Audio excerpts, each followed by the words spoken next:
My new vlog. I hope आप अपने घर में सब खुश होंगे।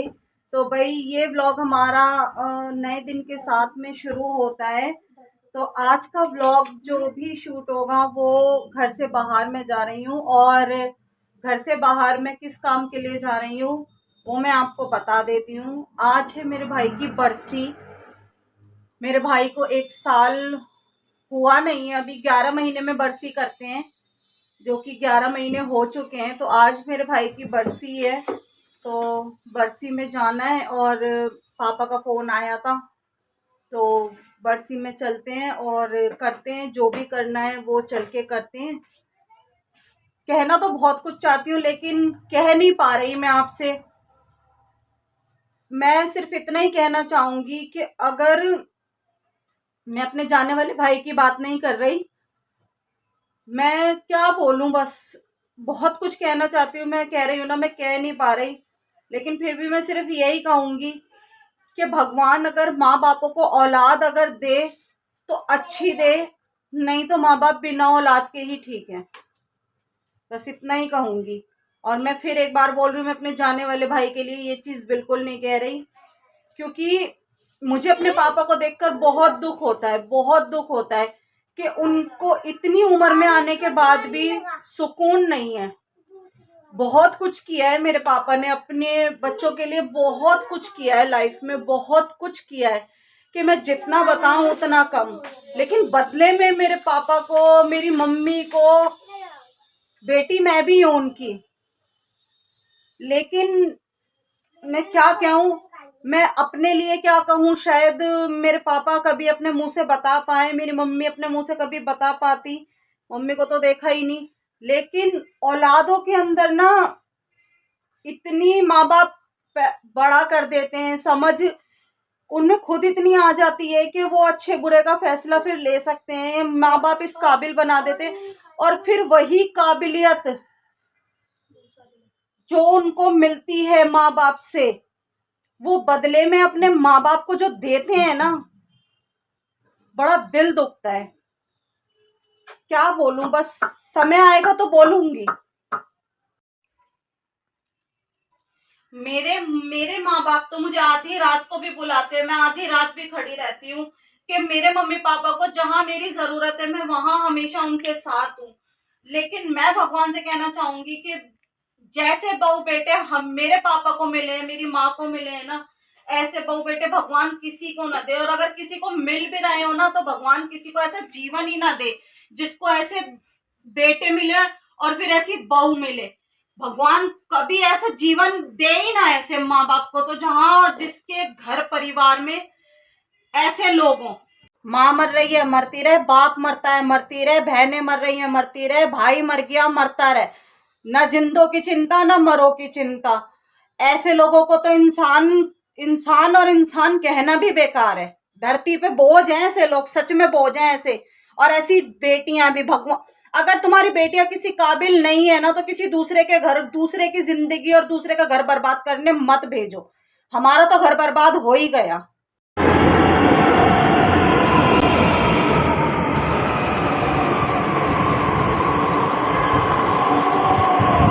चलो चलो, हमेशा आती है, हमेशा उतरने के बाद खेल के जाती है जरूर। चलो। सो गाइज, आज हमारे मामा की बरसी है और यहाँ पे मम्मा और नानी खाना बना रहे हैं बरसी का।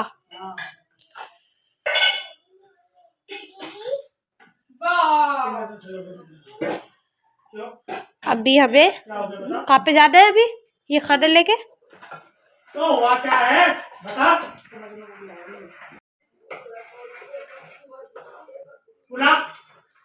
ये तो आते क्यों झगड़ा करती है? ओए ऐसा है, लुगाई का मजनू बनने की जरूरत नहीं है। लुगाई की मजनू तेरे को जो तस्वीर दिखा रही है, उसको तस्वीर में हम नहीं आएंगे। बुला लिए जनाने का फोन करके जल्दी से। क्या कर लेगा तू हमारा? नहीं, क्या कर लेगा तू हमारा? नहीं, यहाँ पे कुत्तों की तरह बकवास कर रहा है यहाँ पर। हाँ, आ रही है तेरा बाप अभी।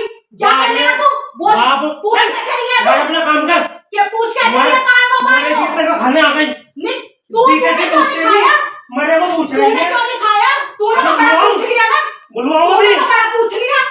जीते को किसको बुलवाएगा तू? बुलवा, अबे बुलवा तो सही, किसको बुलवाया फोन करके गुलाम को जनाने को? ये तू क्या बिगाड़ेगा मेरा? तेरे हिजड़े होंगे, ये क्या बिगाड़ेगा? हिजड़े तेरे ही होंगे, बिगाड़ेगा क्या तू मेरा? हिजड़े तेरे ही तो होंगे। तू ये हिजड़ा, हिजड़ी। मेरा तो तू ही है, तू है हिजड़ा, तू है हिजड़ा, लुगाई के गुलाम, लुगाई के पीछे पीछे ना भाई दिखे, ना माँ दिखे, ना बाप दिखे, ना बहन दिखे, तेरा भाई की चिंता, ना बाप की चिंता। यहाँ क्या कर लिया बाप की शादी में पड़ा पड़ा दल्ले फिर? जब तू बाप का नहीं कर सकता, मरे हुए का नहीं कर सकता, तो मरे हुए का हक खाने के लिए तो है दल्ले तू।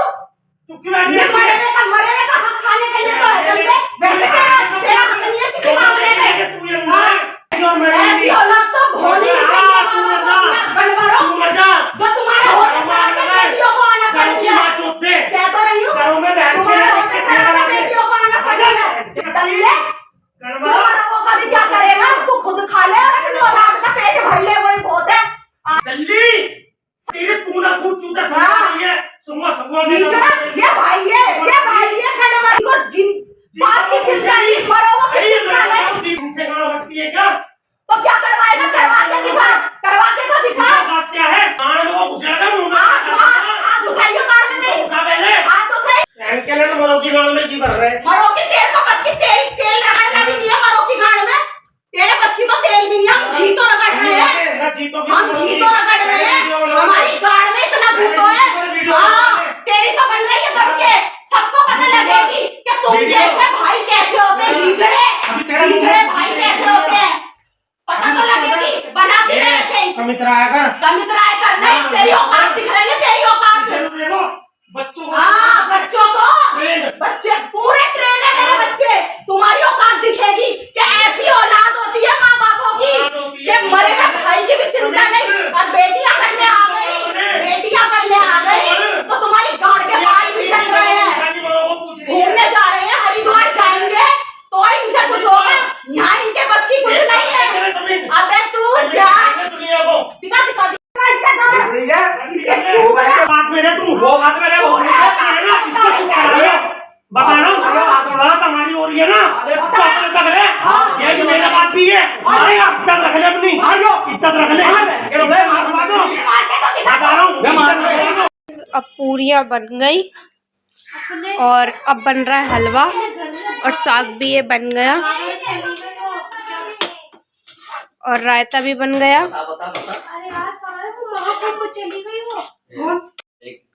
भाई बरसी का सारा जो हमारा बांटने का सामान है वो सारा हमने तैयार यहाँ पर कर लिया है।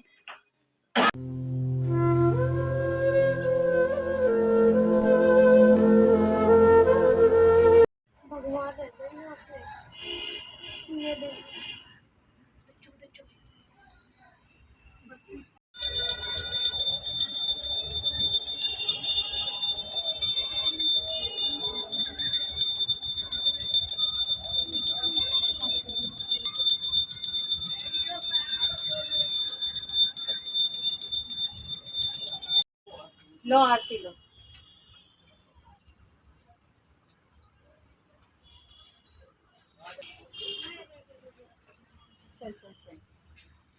आरती ले लो।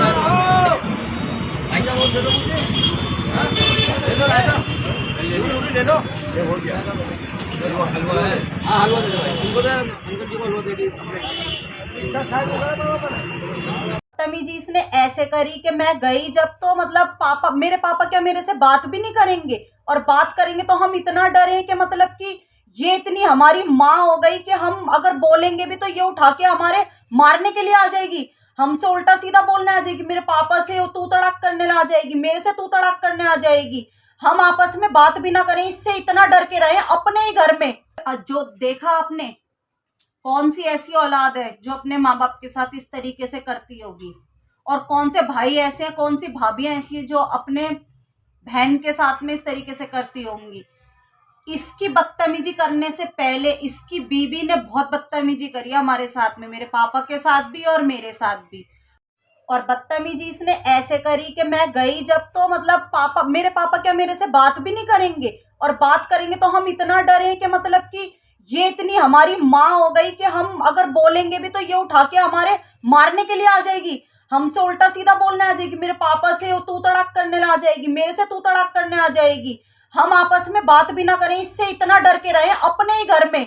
फिर इसको फोन करके रो रो के बुलाया है, और बुलाने के बाद में फिर वो कमर, आप देख रहे होगे वीडियो में, कमर फेर के बैठ गए, क्योंकि अब उसे पता है कि मैंने इसे बुला लिया, अब मेरा सारा काम ये कर देगा, अब मुझे जरूरत नहीं है उठने की, क्योंकि पहले इसने अपनी जितनी भी दिल की कमी थी वो सारी निकाल ली। इसकी वीडियो मैंने बनाई नहीं, क्योंकि हमने वीडियो की तो सोचा ही नहीं था, हम तो अपना नॉर्मल अपना व्लॉग कर रहे थे। व्लॉग के टाइम पर ही आप देख रहे होगे मैं बनाते बनाते पीछे से मेरे भाई की आवाज आ रही है, और भाई कहने लायक तो है ही नहीं, इसकी आवाज आ गई पीछे से, तभी आप देख ही रहे हो कि किस तरीके से हो रही लड़ाई। एक बात बताओ, माँ को नहीं समझोगे, माँ तो मरी गई, माँ को तो इस तरीके से इन्होंने मार ही दिया।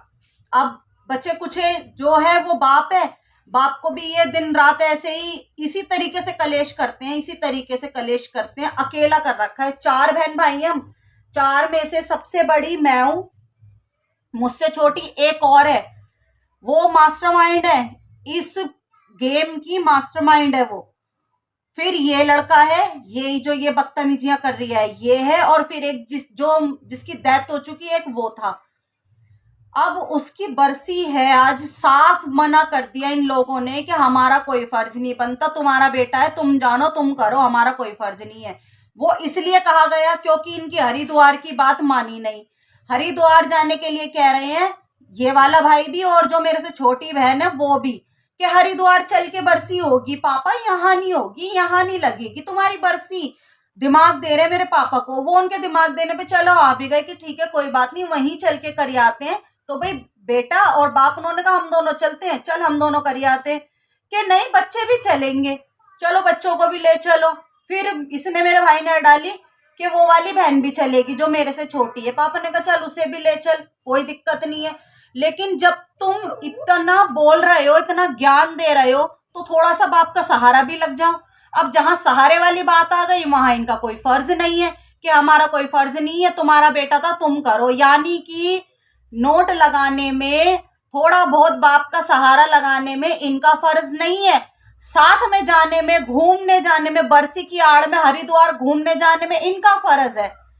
तो मेरे पापा ने मना कर दिया कि भाई मेरे से जो बनेगा मैं यही कर दूंगा, जब मेरा बेटा है तुम्हारा कोई मतलब नहीं, मेरा बेटा है तो मैं कर दूंगा, मेरा तो बेटा था मैं तो करूंगा ही। इन्होंने जब सब चीज की मना कर दी, मतलब हरिद्वार जाते तो इनका भाई था, वो वहां जाके भाई था, यहाँ इनका भाई नहीं था। फिर पापा ने, आपने देखा होगा कि मैं भतीजी के जन्मदिन में गई थी, मोनू भाई की लड़की के जन्मदिन में गई थी, तो वहां रात को कॉल की थी पापा ने मेरे पास, लेकिन मुझे टाइम नहीं था, मैं रास्ते में थी, मैंने कहा 10 मिनट बात करूंगी, मैं बात नहीं कर पाई। फिर मैं रात को, आपने देखा रात को 1 बजे मैं घर में आई हूँ, फिर मेरे को टाइम नहीं मिला, फोन भी नहीं करा। सुबह मेरे पापा ने बहुत सारे फोन करे, मैं 10 बज गए क्योंकि लेट आए थे, तो लेट सो रहे थे, मम्मी वगैरह यही थी मेरी सास वास, तो हम सुबह 10 बज गए, मतलब तो लेटे रहे, फोन पापा वाइब्रेशन लगा दी, हमें पता ही नहीं लगा। 10 बजे मैंने फोन उठाया, तब मुझे पापा ने सारी बात बताई। तो ब्लॉग में आपने देखा होगा मैं किलसते किलसते तैयार हो रही हूँ, मुझे ये नहीं पता थी कि जाने के बाद इतना कुछ होने वाला है। मेरी शक्ल तो देखते ही, अब तुम सब बाप को मिलके मार रहे हो, सारे घोट रहे हो, मैं भी ऐसी करूं? मैं नहीं कर सकती ऐसा, मुझे दुख होता है। माँ बाप एक लेवल तक ही तो, बच्चों को एक लेवल होता है, एक समय होता है, वहीं तक तो कर सकते हैं बच्चों का, फिर बच्चों का भी तो समय आता है कि माँ बाप का कुछ करें, बच्चों को बड़ा करना, पढ़ाना लिखाना, उनकी परवरिश करना, उनकी बिया शादी करनी, हर एक इस पूरे जर्नी में कितनी चीजें होती हैं, हर एक चीज देखनी। मेरे पापा ने कभी पैर, हमारे पैरों में मिट्टी नहीं लगने दी, कोई चीज ऐसी नहीं रही, कोई ऐसा चीज नहीं कि हम दूसरे की तरफ देखें और ये बोले कि हम पे ये चीज नहीं है। हमारे हर एक सपने को पूरा करा, लेकिन अब एक समय वो आया है कि अगर माँ बाप बुजुर्ग हो रहे हैं तो फिर वो बच्चों की तरह हो जाते हैं, हमें अपने माँ बाप को बच्चों की तरह रखना पड़ता है, हमें देखना पड़ता है। वो समय आए तो तुम माँ बापों को लात मार रहे हो, माँ बापों को गालियां बक रहे हो, माँ बापों को तो तुम इतना गंदा गंदा बोल रहे हो, सिर्फ यही तू नहीं करेगा तो हमारा कौन करेगा, इतनी गंदी लैंग्वेज। और बीवी को आप तुम ऐसे करके, और बाप को इतना गंदा गंदा, माँ को इतना गंदा गंदा। माँ तो रही नहीं, माँ तो चली गई, क्योंकि कोई होता है झेल पाता, कोई होता है नहीं झेल पाता है। माँ को दिमाग का अटैक पड़ा, मम्मी मेरी खत्म हो गई। वो पहले ही इनकी, और जो इसकी ये जो मेरी भाभी है, इसकी माँ है, इसकी माँ को बुलाओ, वो अपनी वो और इनके साथ में मिल जाती हैं और इनको सपोर्ट मिल जाती है। वो खुद हमारे खुद घर आकर मेरे खुद बाप को पुलिस की धमकी देती, तो वो अपनी बेटी को क्या शिक्षा देगी, अपनी बेटी के लिए क्या बोलेगी। और वो बेटा भी ऐसा है जो अपनी ससुराल वालों को बाप के ऊपर, अकेले बाप के ऊपर चढ़ा रहा है, और फिर ये चाहते हैं मैं भी पापा का साथ ना दूं, अकेला छोड़ दूं घुटने के लिए। तो मुझ जैसा तो कोई मतलब ही नहीं। अगर मैं भी नहीं खड़ी होंगी, मैं भी अपने घर रहूंगी, तो मुझ जैसी तो कोई मतलब ही लड़की नहीं हुई। मैं भी अपना मतलब पूरा करके पीछे हो गई। इसका मतलब परवरिश करवा के, अपनी अच्छे से अपनी परवरिश करवाने के बाद, शादी ब्याह कराने के बाद, अब मैं अपने अलग बैठ गई। कोई पापा के साथ या माँ के साथ कुछ भी होता रहे, वो मुझे बोले तो मैं तो कह दूं भाई तुम्हारी सरदर्दी है, तुम जानो। तो मुझ जैसी तो कोई मतलब ही बेटी नहीं हुई ना। अरे अब हमारा समय है अपने माँ बाप को देखने का, बुजुर्ग लोगों का यही तो समय होता है। उन्हें क्या चाहिए होता है, बस प्यार ही तो चाहिए होता है। और मेरे पापा प्यार तो छोड़ो, मेरे पापा तो इनको बिठाकर खिला रहे हैं, तब ये हाल कर रहे हैं, इतनी बुरी दुर्गति कर रखी है। मैं क्या करूं बताओ, इसमें मैं क्या करूं। मुझसे तो अपने पापा का दुख नहीं देखा जाता। आप सब ये बताना, ये कायदे हैं इस तरीके से बहू के और बेटों के। और बहू तो इतनी निहायती गंदी है, बहुत ज्यादा। भाई किसी के घर में ऐसी बहू मत दो। अगर तुम्हारी बेटी, मैं सबको बोल रही हूँ, अगर किसी के घर में ऐसी बेटी है तो किसी दूसरे का घर बर्बाद करने के लिए मत भेज। हमेशा व्लॉग में अच्छा ही अच्छा दिखाती हूँ, कभी ये बहुत बार होता है, बहुत बार, लेकिन हमेशा अच्छा दिखाती हूँ कि चलो कोई बात नहीं, कोई बात नहीं। लेकिन कल को ये मेरे साथ ही और मेरे हस्बैंड के साथ ही कुछ कर दे, तो आप सबको पता होना चाहिए कि ये क्या कर रहे हैं, क्या नहीं कर रहे। भाई अब मैं तो बर्दाश्त नहीं कर सकती, मुझे बहुत साल हो गए बर्दाश्त करते हुए। अच्छाई के बदले मेरे को ये बदले में ये सब देते हैं। मैं क्या गलत कर रही हूँ, माँ बाप का अच्छा सोच रही हूँ तो बताओ, आप बताओ मुझे। मेरी तो ये जो है ना, मेरा सर है ना, सोचने समझने की शक्ति खत्म हो गई, क्या करूं। लेकिन हाँ, मैं अपने बाप का साथ, माँ थी मैंने माँ का साथ भी नहीं छोड़ा, बाप है मैं अपने बाप का साथ भी नहीं छोड़ूंगी। क्या मैं गलत कर रही हूँ? आप लोगों के सामने मैं वहां पर लगी हुई हूँ, अपने मायके में, अपने भाई की बरसी का जो काम है मैं उसमें लगी हुई हूँ वहां पर। और ये वहां से लड़ने के बाद में मेरी ससुराल आया है यहाँ पर। क्यों? क्योंकि सामने ही वो एक जो मेरी छोटी बहन है, वो शादी करके यही मेरी जान पर आई हुई है। और यही इसने वही ढंग मचा रखे हैं जो उसने मायके में मचा रखे थे, पियर में मचा रखे थे, वही इसने यहाँ ढंग कर रखे। उसकी आड़ में क्या उसके घर आए, यहाँ पीछे से आके और मेरी ससुराल में मेरी सास को बुला के इतनी नीचता दिखा रहे थे, इतनी नीचता दिखा रहे थे। लेकिन कहते हैं ना, जहां सच्चाई है उसका कुछ नहीं हो सकता। मेरे साथ तो भगवान है। लेकिन पीछे से जब मेरी सास ने इनकी धूल उतारी है ना, पीछे से इनकी इतनी दुर्गति करी है ना, मेरी सास ने, बड़े साफ सुथरे बनने की कोशिश कर रहे थे। और आने के बाद जब मैं यहाँ पर आई हूँ, मेरी सास ने मुझे बताया, ये वहीं बैठे थे, तुरंत हमने जाके इनको पकड़ लिया। उसके ही घर में, छोटी वाली बहन के घर में ही जाके तुरंत पकड़ लिया। वहां मैंने आने के बाद ये जो वीडियो जो आपने देखी है सारी, ये मैंने अपनी सास को दिखाई। मेरी सास ने सारी मुझे बता दी कि ये ऐसे ऐसे तेरे भाई और ऐसे ऐसे यहाँ पर आए थे और ऐसे ऐसे बोल रहे थे, तू क्यों लड़ती है वहां पर जाके। और जब सारी वजह पता चली, वैसे तो शुरू में ही मेरी सास ने इनकी फीत ऐसी उतारी थी। और ये जो साफ मुंह लेके बैठी थी यहाँ पर, ये जो बहू थी हमारी शिप्रा, ये जो साफ मुंह लेके बैठी थी, इसकी भी इतनी धूल उतारी थी। तो ये तो शर्म आनी चाहिए। यहाँ से मुंह की खाकर भी गई और जवाब भी लेकर गई। शर्म आई है? और तुम इतने नंगे और इतने गंदे हो, तुम्हें शर्म आएगी भी तो तुम तब भी नहीं बताओगे कि शर्म आ रही, तब भी गंदे चिकने नंगे बनकर ही घूमते रहोगे। मैंने कभी किसी को नहीं कोसा, ना मैं किसी के लिए कभी बुरा सोचती, क्योंकि जो मैं सबसे बड़ी हूँ, मेरे जो बहन भाई हैं वो छोटे हैं। मैंने अपने बहन भाइयों के लिए कभी बुरा नहीं बोला, कभी बुरा नहीं सोचा, कभी भगवान जी से मैंने कभी बद्दुआ नहीं दी इनको, कभी बुरा नहीं बोला, कुछ नहीं बोला। हमेशा मैं यही कहती हूँ, भगवान जी जैसे भी हैं अपने घरों में सुख शांति से बैठे रहे, क्योंकि सबके छोटे छोटे बच्चे हैं, सब अपने घर में बने रहे, लेकिन ये लोग मेरे लिए इतना बुरा सोचते हैं, इतनी साजिशें चलते हैं मेरे खिलाफ। लेकिन अब मैं बर्दाश्त नहीं करूंगी। मेरे बच्चों को इतना कोसते हैं, मेरे जो बैगड़ा साहब है, जो मेरा हस्बैंड है, उनको इतना बुरा बुरा कोसते हैं, इतना बुरा बुरा बोलते हैं। लेकिन मैं फिर भी यही कहती हूँ कि कोई बात नहीं, भगवान देख रहा है, भगवान देख रहा है। लेकिन अब मैं भी किसी को नहीं बख्शूंगी, अब नहीं छोड़ूंगी, क्योंकि मेरे बच्चों के लिए इतना बुरा बुरा, इतना गंदा गंदा बोला है कि अगर मैं आपको बोलूंगी तो आपसे भी नहीं सुना जाएगा। लेकिन फिर भी मैं कहती हूँ कोई बात नहीं, छोड़ो, कोई बात नहीं। जैसे वो लोग हैं वैसी उनकी भाषा है, हमारे भाषा ये नहीं है, हमारी ये सोच नहीं है। हम तो सबके लिए भला सोचते, सबकी दुआ मांगते, भगवान सबके घरों में सब कुछ ठीक रखे। मैं फिर भी यही कहती हूँ। लेकिन अब मेरे बच्चों के लिए और मेरे हस्बैंड के लिए जो भी अगर गलत बोलेगा, अब नहीं छोड़ूंगी मैं उसे। कान खोल के सुन लो तुम ये लोग।